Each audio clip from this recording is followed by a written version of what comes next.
Hi book lovers, welcome back to my channel. Since 2024 is already almost halfway over, I figured now would be a great time to do the mid-year book freakout tag. It's basically just a bunch of questions that kind of wrap up what I read so far this year, how I felt about the books that I've read, what I liked, what I didn't like, and what I have to look forward to. The first question for the mid-year freakout book tag is, what's the best book you've read so far in 2024? It was a little hard for me to narrow down to my top favorite of the year, so I have two top favorites of 2024. First one is Bride by Hazelwood. This one was so good. I still think about this one even months after reading it. It's such a perfect paranormal romance. Like, it gives me old school paranormal romance vibes, like going back to the early 2010s type of paranormal romances. It was just so fun, so entertaining, and I loved the main characters. If you haven't read it yet, it's a paranormal romance. We've got a vampire heroine, a werewolf hero. He is the alpha of his pack, and these two are forced into a marriage of convenience to unify the different species. They're supposed to hate each other because werewolves and vampires do not mix, but things don't go according to plan, and even at their first meeting you could instantly tell that the hero, that Lo, is just head over heels for misery. Also, I am just so impressed that this is Hazelwood's first paranormal romance. Like, she is very much well known for her contemporary romances, her STEM academia romances, so this one, I remember being so surprised when it first was announced, but I knew I was gonna love it, and I absolutely did. It really was amazing. I think this is pretty up there for me with The Love Hypothesis. I mean, The Love Hypothesis is still probably my favorite Hazelwood book. It's hard to top that one, but this one is a very close second. It truly felt like Allie was meant to write paranormals, and I desperately need her to write more now. I mean, if you read this one and you read the ending of it, then you know there's a great setup for another couple in this world, so it will be so tragic if that couple doesn't get their romance. Anyway, I highly recommend this one. I loved it to pieces. It's great if you love paranormal romances. It's great if you don't love paranormal romances or you don't really read them. I think it's a great intro into the subgenre if you're new to it. And then the other favorite of the year that I have is Serpentine Valentine by Gianna Darling. This is a sapphic romance. It's FF. We've got a new adult college romance. It is a little bit more on the dark side. It's a Medusa retelling, so one of the heroines does get sexually assaulted, and this is her story, her liberation. Lex gets revenge against her attacker, against the people who betrayed her when she needed them, and I was obsessed with this story. It was so gripping, so addicting. I could not stop reading once I started it. So the way the revenge plays out, the way the romance comes in, is that the main character, Lex, she wants revenge against the school president, so she goes after that president's daughter, who is a classmate. Unfortunately, or fortunately for Lex, she ends up falling in love with that girl, but obviously things aren't as easy as that. There's a lot going on here. So much angst and heartache and heartbreak. Oh my god, this book had me feeling so many emotions. It was so good, and I loved it. The next question is, what's the best sequel you've read so far in 2024? So that would be This Could Be Us by Kennedy Ryan. I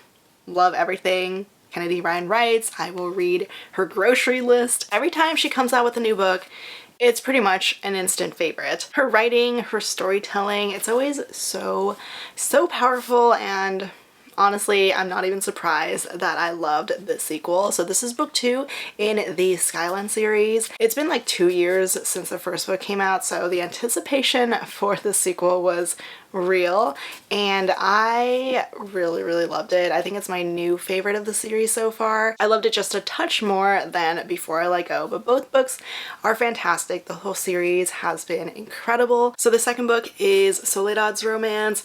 She is a single mom, or a newly single mom. She finds out that her husband is actually trash. So this book is her journey into navigating being single for the first time in a very long time, being a single mom, and falling in love with someone new, someone who truly cherishes her the way that she deserves. And Judah is so swoon-worthy. He's a single parent too, he's a single dad, but pretty much as soon as he meets Soledad, He's gone for her. He knows that she is it for him, and he's willing to be patient and understanding as she goes through her own journey. It was a fantastic read, a fantastic sequel, and I know as soon as the third book comes out, I'm gonna love it too. Before I get on with the rest of this video, I wanted to give a shout out to today's sponsor, Ana Luisa, for sponsoring today's video. Ana Luisa is a jewelry brand with an amazing collection of earrings, rings, necklaces, and more.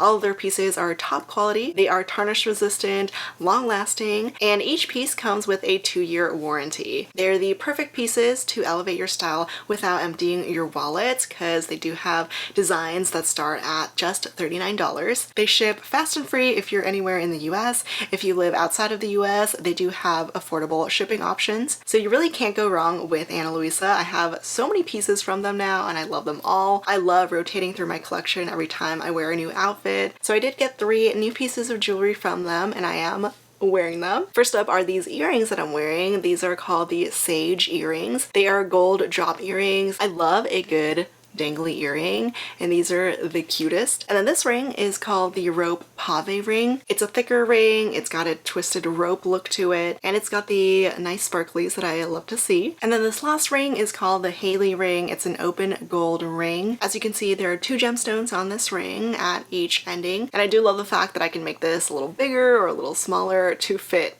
all of my other fingers. So here it is on my ring finger, and it's also able to fit on my index finger. Right now, Ana Luisa has a fantastic summer sale going on. You can get up to 30% off their jewelry. They make the perfect gifts for yourself or your loved ones. Their pieces would fit for really any occasion. You can go more formal, more casual with them. They're such pretty staples to any wardrobe. A big thank you to Ana Luisa for sponsoring today's video. I'm always super excited to partner up with them on my channel. And don't forget about their 30% off sale. I'll leave a link in my description for you to check it out. And now on to the rest of this video. Question number 3, what's a new release you haven't read yet but want to? I have 1,000,001 books that I still need to read. I am so behind on all the new books that are out this year, but there's 2 that I need to get to. One is Funny Story by Emily Henry. I know, I don't even know why I haven't read this one yet, but I am an Emily Henry stan. Her books are always so witty and entertaining and just so much fun to read. I love her writing, and the setup of this one sounds pretty hilarious too. Like, the main characters, they were in relationships with other people, but their significant others broke up with them to get with each other. So now their exes are together, and the main characters here become new roommates in this small town. And then they come up with this whole thing where they'll post pictures of each other with each other just to show that they've moved on, I guess, to better things. But yeah, it sounds like a lot of fun to read, and I know I'm gonna love it because I love Emily Henry, but still haven't gotten to it yet. And then the other book is a sequel that I have been dying to get my hands on, mostly because the release date kept getting pushed back. It's The Throne of Honor and Blood by J. Bree. It's the sequel to The Crown of Oaths and Curses, which I loved. This is book 2 in the Mortal Fate series, which is this fantasy romance series. It's MF, and oh my god, I was hooked onto that story and that romance, I guess you could call it. I mean, the first book barely had any romance, but I see the potential of it and I am dying to read more of it. It's enemies to lovers. The heroine is a witch, the hero is Fae. He is a Fae prince, and they hate each other because Fae hate witches. So the hero puts the heroine through so much in the first book, and now in the sequel I am praying that he starts his groveling, because he's got a lot to make up for from the first book. I'm just very excited to go back to this whole fantasy world because I really enjoyed it. I loved the setup, the world building, and the heroine Rook. I have a total girl crush on her. She was fabulous. The next question is, what's your most anticipated release for the second half of 2024? So one of them is Five Brothers by Penelope Douglas. This one is coming out soon-ish. It's at the end of July. I was lucky enough to get this arc, which is thick, by the way. It's a big book, but oh my god, this is part of the whole Trith 6 Venom world. We're back with the Jaeger family, and we do have a romance with one of these brothers. I'll be honest, the blurb is pretty vague, but it's Penelope Douglas, and I love their books. So I know I'm gonna love this one. And then another release that I'm dying to get my hands on is Play Along by Liz Tomford. It's book 4 in the Windy City series, which is such a fantastic sports romance series. I read 2 of them last year, books 2 and 3. I was obsessed. They were so amazing. 2 of my top favorite reads of 2023. So my anticipation for Play Along is up there. And this one has such a fantastic trope, the one where the main characters accidentally get married in Vegas and they have to play along with this new marriage of theirs. Question number 5, what is your biggest disappointment? This one would probably have to be Hills of Shivers and Shadows by Pam Godwin. I was so excited to read a reverse harem from her because I love her books, I love her dark romances, but this one was just way too weird. It was crazy. The story was just a bit too out there for me.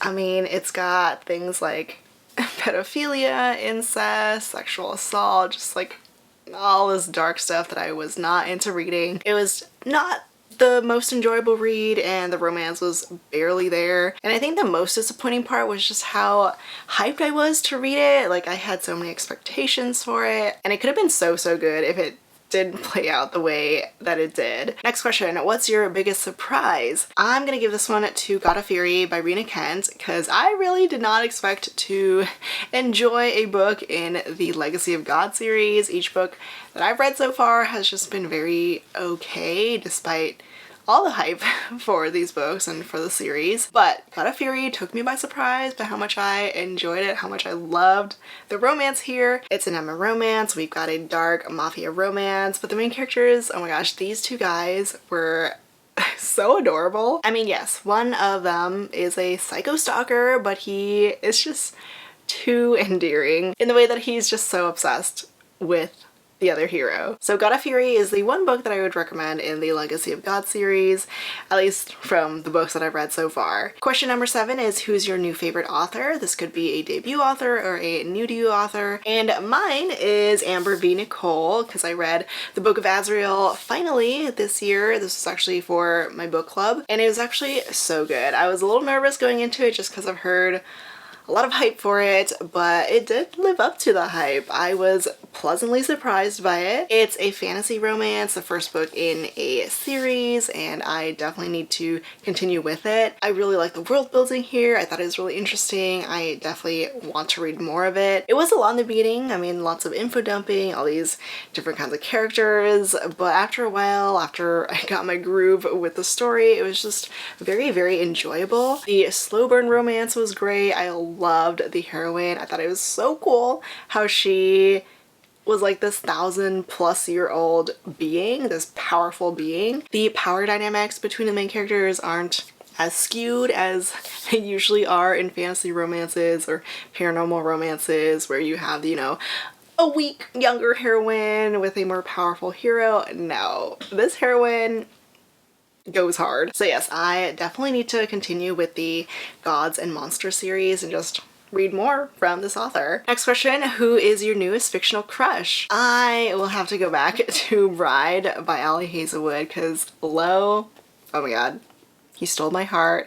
If you couldn't tell, I love a good obsessed hero, one who pines hard for the heroine. And this man, this werewolf, the longing, the pining that's just emanating from his character, I was living for it. So I do love him and I have the biggest crush on him. And then question number 9, who is your newest favorite character? Also going back to another favorite of the year, I'm gonna go with Lex from Serpentine Valentine by Gianna Darling. I was truly amazed by her character. I adored her strength, her resilience. She went through so much.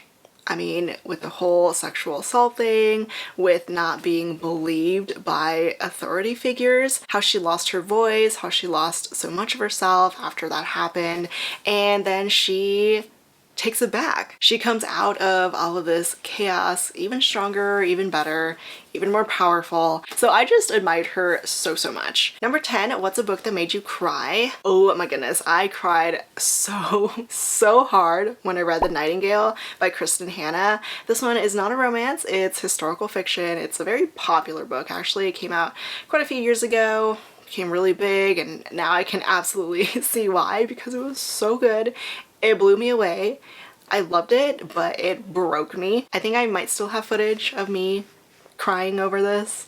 I was legit sobbing at one point. It was crazy. It happened like, well, I cried maybe towards the middle of the book for the first time, and then the end just got to me. I was straight up crying the last 2 chapters of this book.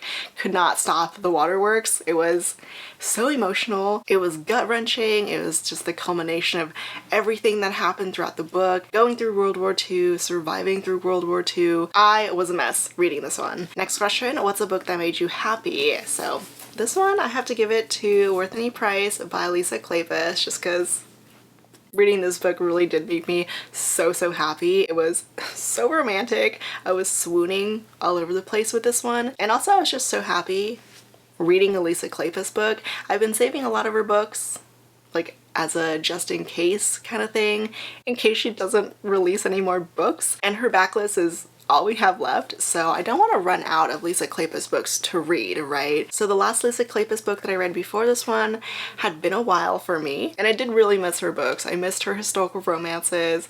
So yeah, this one, loved it. We have a marriage of convenience with a hero who just falls head over heels in love with his heroine. The way Lisa Kleypas writes romance is always just chef's kiss. Question number 12 is, what's the most beautiful book you've bought or received so far in 2024? And this one, without a doubt, is this stunning special edition of From Blood and Ash by Jennifer L. Armentrout, and this is from the Arcane Society. There are so many different special editions of this book, of this whole series, but honestly, this Arcane Society edition is easily my top favorite out of all of them. All the red and then the gold foiling. The designs on it are stunning, and then I love the sprayed edges. Here are the gorgeous looking end papers. And not only that, the naked hardcover is just as stunning too. It is so pretty, so shiny. I am obsessed.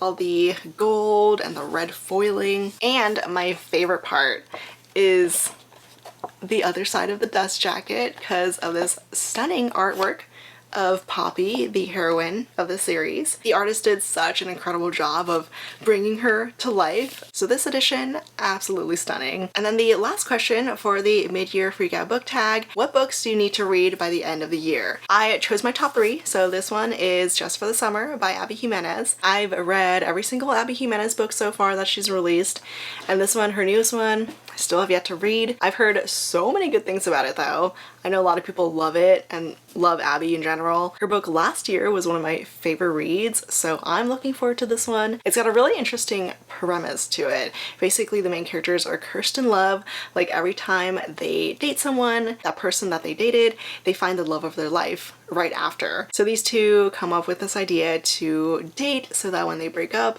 they'll find the love of their lives after. Another book I need to read, Love Unwritten by Lauren Asher. I just got this gorgeous copy in the mail and I am so excited to read it. I really liked Love Redesign, which is book 1 in the series, in the Lakefront Billionaire series. It's a single dad romance. We've got the falling for the nanny trope, lots of forced proximity. Also, the heroine had a secret crush on the hero back in high school. It sounds adorable, so much fun. I can't wait to read it. And then I also really want to read God of War by Rina Kent. I've been so curious about this one. This is the book with the couple that everyone has been dying for. I think it's Ava and Eli, and it sounds so good because it's got the amnesia trope. I love a good amnesia romance, and this one, the heroine wakes up in the hospital with amnesia and she discovers that she's been married to the man that she hates, and she's been married to him for